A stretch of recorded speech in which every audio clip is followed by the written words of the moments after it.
Tudo Rafael Pestana, galera. Vamos prestigiar e se inscrever no canal, compartilhar e tal. Gostou? Dá o like lá e E tal. assim, você tinha uma relação ali próxima, né, de acompanhar, né, de forma próxima.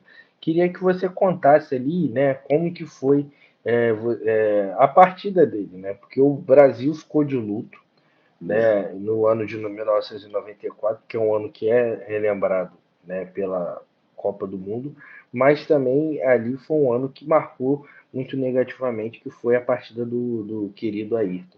E eu É. queria que você falasse ali daquela época onde você viveu muito de perto a morte do Ayrton Senna.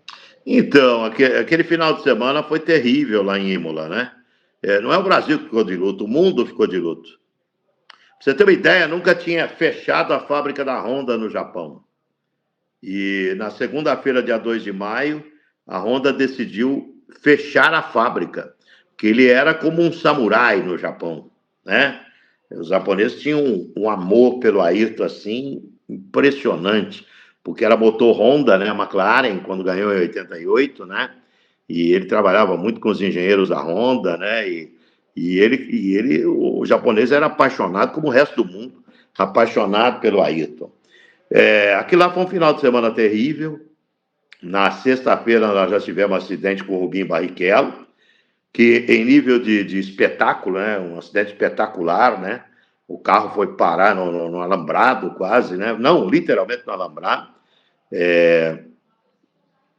O Rubinho foi para o hospital, eu fui acompanhar também o Rubinho no hospital na sexta-feira. No sábado, a morte do austríaco Roland Ratzenberger, né? O carro bateu na desaceleração, ele quebrou o pescoço. Ele morreu assim, o Ratzenberger, né? E, na verdade, não era para ter tido nem a corrida, né? Porque tem uma lei na Itália que se tem uma morte dentro de uma praça esportiva, o evento não pode ser realizado, sabe? Aí eles tiraram o rapaz lá do autódromo, o Ratzenberger, levaram para o Hospital Maggiore lá em Bolonha e anunciaram a morte do Ratzenberger no hospital. Para quê? Para que a corrida pudesse acontecer. Então foi uma jogada aí que foi feita para que a corrida pudesse acontecer. E depois, no domingo, aquela tragédia com a morte do Ayrton, uma fatalidade absurda. A barra de suspensão vazou na viseira. Eu tenho a impressão que se tivesse batido no casco, no capacete, o Ayrton estaria vivo aqui com nós até hoje. Sabe? Mas bateu na viseira, ela furou a viseira.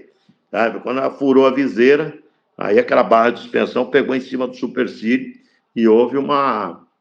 Eu acho que, eu acho que já houve uma morte cerebral ali na pista, sabe? Foi levado ainda para o hospital. Eu acompanhei tudo no hospital com a doutora Maria Tereza Fiandre e a médica se espantava, ela dizia que o ragaço era destruto, né? O Ayrton estava destruído, né? O acidente foi violento demais e, não estava morto ainda não, porque os órgãos estavam funcionando. Mas ela acreditava que algumas horas a mais ele iria falecer. E foi o que ocorreu, infelizmente, né, para todos nós, a fatalidade com a morte do Ayrton lá em Imola, né? O automobilismo é isso, é um grande esporte de risco, né? Na credencial nossa, na época, estava escrito ali, esporte com perigo de morte, né? É isso, o automobilismo é bem isso. Hoje os carros são, na época não eram tão resistentes, sabe? Os carros não eram tão resistentes. Hoje você tem muito mais proteção, você vê que as mortes diminuíram muito na Fórmula 1, teve só um acidente aí que foi fatal, se eu não me engano, que bateu o carro num trator na pista, né, que estava ali, né,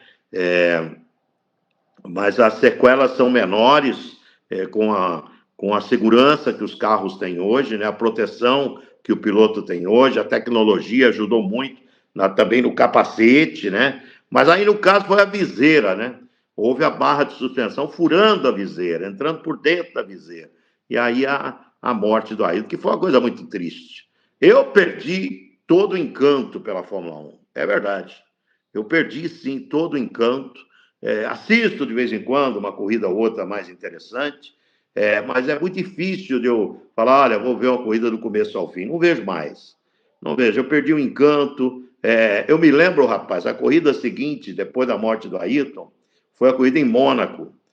Depois daquela prova de San Marino, foi a prova de Mônaco. E nós fomos lá para transmitir a prova de Mônaco. E, nossa, e não só os brasileiros, não. A sala de imprensa parecia um velório, sabe? Uma tristeza, assim, absurda. Os pilotos também, todos tristes, né? Foi logo depois a corrida de Monte Carlo, né? Acho que 15 dias depois foi a corrida em Mônaco, né? E foi uma tristeza profunda, sabe? A Fórmula 1 perdeu o Pelé, essa é a verdade. A Fórmula 1 perdeu o Pelé, perdeu o cara que era o grande diferencial da história da Fórmula 1. Então, quando você tem um baque assim no esporte, sente-se muito, né? Por isso que eu cito sempre esses três caras aí.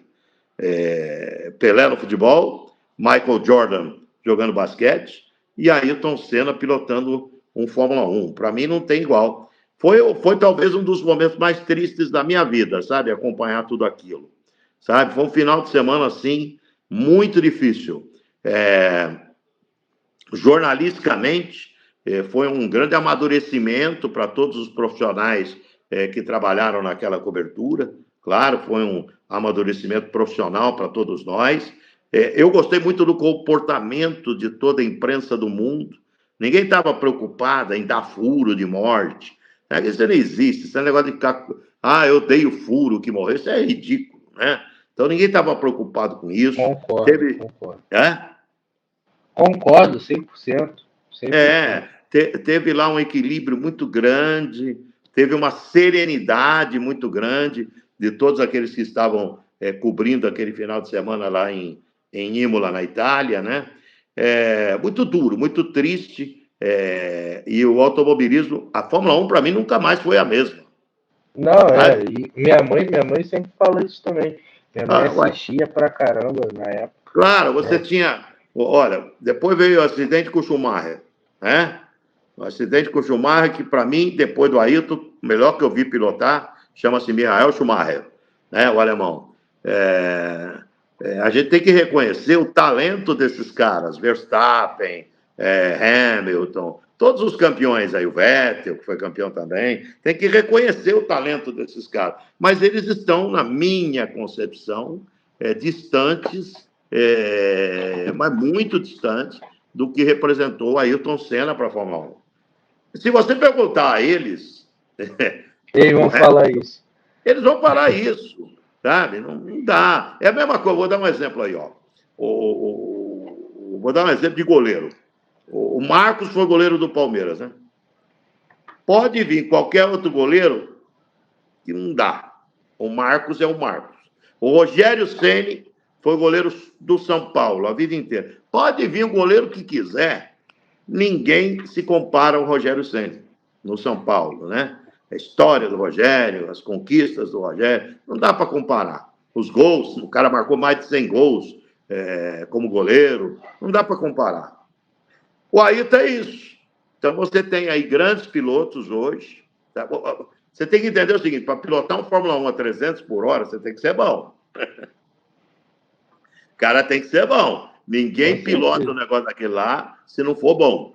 Então, o cara é bom, né? Então, você tem aí grandes pilotos, Hamilton, Verstappen, enfim, Vettel, pilotos, Alonso, né? Grandes pilotos, Mika Häkkinen, que ganhou o título do mundo também, mas não dá para comparar com o Senna, gente.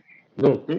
Outra parada, é outro patamar. Aí sim, aí é outro patamar. Olá, pessoal. Aqui é o PC Vasconcelos, comentarista dos canais esportivos do Grupo Globo. E eu quero fazer um convite muito especial a vocês. Se inscrevam no canal do Rafael Pestana. Vale a pena. Rafael é um jovem, dedicado, talentoso. E se você se inscrever no canal dele, você vai desfrutar de conteúdo de qualidade. Faça isso. Se inscreva no canal do Rafael Pestana.